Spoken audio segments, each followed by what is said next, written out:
கடந்த 5 ஆண்டு கால மாண்புமிகு முதல்வருடைய பணி மீண்டும் முதல்வர் நாற்காலியில் மாண்புமிகு முதல்வரை அமர வைக்கிறது. இதுதான் தமிழ்நாட்டில் திராவிட முன்னேற்ற கழகம் கூட்டணி கட்சிகளுடைய வெற்றி உறுதி செய்யப்பட்டதே அவருடைய பணிதான். இப்போமா தெரிஞ்சுக்கிட்டேல, பாரதிய ஜனதா கட்சி பேச்சுக்கும் செயலுக்கும் எந்த சம்பந்தமும் கிடையாது. இந்த தேர்தல் முடியது வரை நம்முடைய சிலிண்டர் விலை, எல்பிஜி கேஸ் விலை கூட்ட மாட்டேன்னாங்க, வணிக சிலிண்டர் விலை கூட்ட மாட்டேன்னு சொன்னாங்க, பெட்ரோல் டீசல் விலை கூட்டப்பட மாட்டேன்னு சொன்னாங்க. அது அவ்வளவும் ஏமாத்து சதி. புரிஞ்சுக்கிட்டேலா? இப்போ அந்த காலகட்டத்திலிருந்து கேஸ் சிலிண்டர் விலைகள் 3000 ரூபாய்க்கு, இப்போ 3250 ரூபா நம்ம தமிழ்நாட்டில் வணிக சிலிண்டருடைய விலைனாலும் 4000 ரூபாய்க்கு குறைஞ்சி நீங்கள் எங்கேயும் வாங்க முடியாது.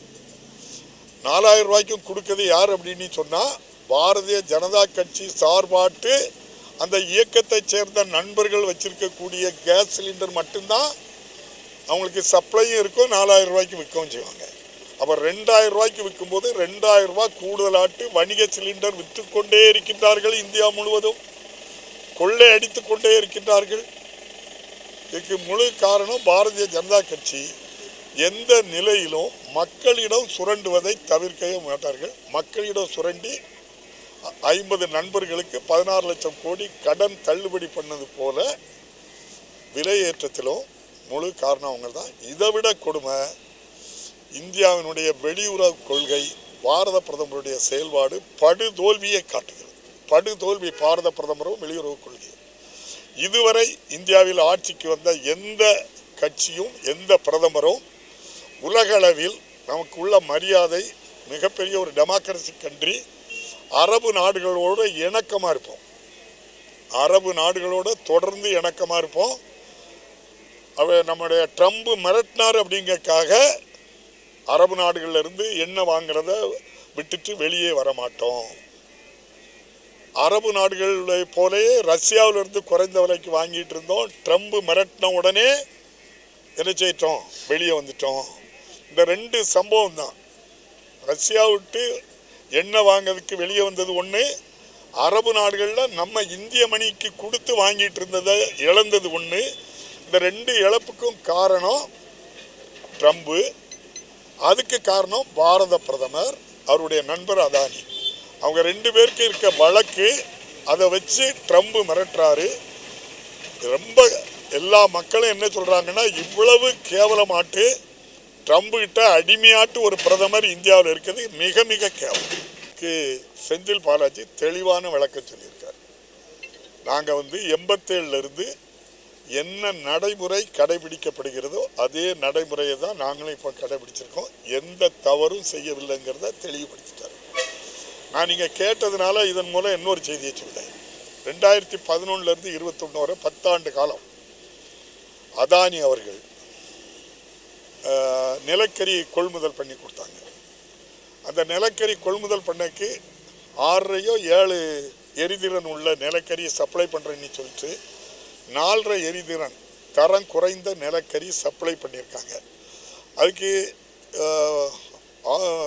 கண்ட்ரி ஆஃப் ஆரிஜின் சர்டிஃபிகேட்னு ஒன்று கொடுப்பாங்க. எந்த கண்ட்ரியில் நிலக்கரி கொள்முதல் பண்ணமோ அந்த ஆரிஜின் சர்டிஃபிகேட்டில் தான் என்ன எழுதியிருப்பாங்க? அந்த நிலக்கரியினுடைய தரம் எழுதியிருப்பாங்க. அந்த ஆரிஜின் சர்டிஃபிகேட் இல்லாமல் அவங்களுக்கு பணம் கொடுக்கக்கூடாது. ஆனால் ஏடிஎம்கே ஆட்சி அதானி நிலக்கரி சப்ளையில் ஆரிஜின் சர்டிஃபிகேட்டே இல்லாமல் ஒரு ஃபேக் நிறுவனத்தை வச்சு இது தரமானதான்னு சொல்லி ஃபேக் ஆட்டு சர்டிஃபிகேட் கொடுத்து முழு ஊழல் பண்ணது ஏடிஎம்கே ஆட்சியில் அதானி சேர்ந்து பண்ணாங்க. அதுக்கு நான் சொல்லலை இந்த ஊழலை.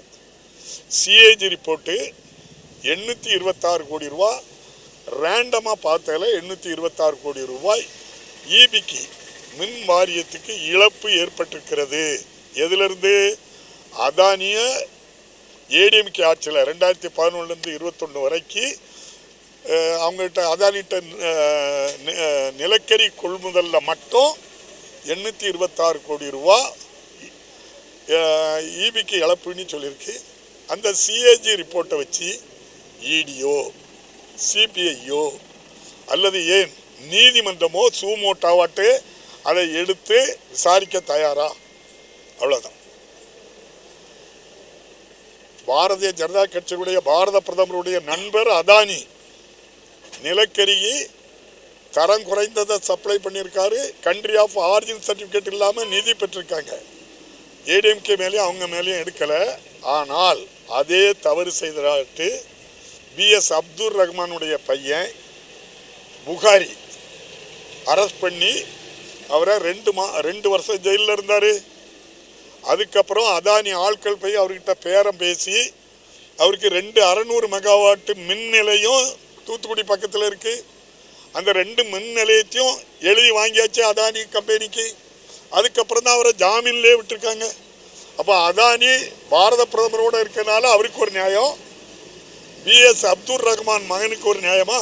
கேளுங்க, நீங்கள் பதில் சொல்லுங்கள். ஆகவே இந்த நம்முடைய பாரத பிரதமருடைய ஆட்சியில் இந்தியா அவமானப்படுத்தப்படுகிறது. நம்முடைய அமெரிக்கா அதிபர் ட்ரம்புடைய கைக்கூலியாக இருந்த மாதிரி இருக்காங்க இவங்க. இதான் வெட்கக்கேடாது. கருத்து கணிப்பெல்லாம் பாரத பிரதமர் அவங்க ஆட்கள் நிறுவனங்கள் தான் நடத்த அவங்க சொல்லதை செய்வாங்க. நன்றி. டாக்டர் ஸ்ரீவர்மா ஆயுள் தரும் ஆயுர்வேதா அறுவை சிகிச்சை இல்லா குணம் ஆயுள் கால நிவாரணம். Branch express courier private limited. Domestic international cargo. உங்கள் இல்லம் தேடி வந்து கொரியர் புக்கிங் டெலிவரி செய்து தரப்படும். என்றும் உங்களுடன் மை இந்தியா. முக்கிய செய்திகளை உடனுக்குடன் தெரிந்து கொள்ள சப்ஸ்கிரைப் பண்ணுங்க, பெல் பட்டனை பிரஸ் பண்ணுங்க. என்றும் உங்களுடன் மை இந்தியா.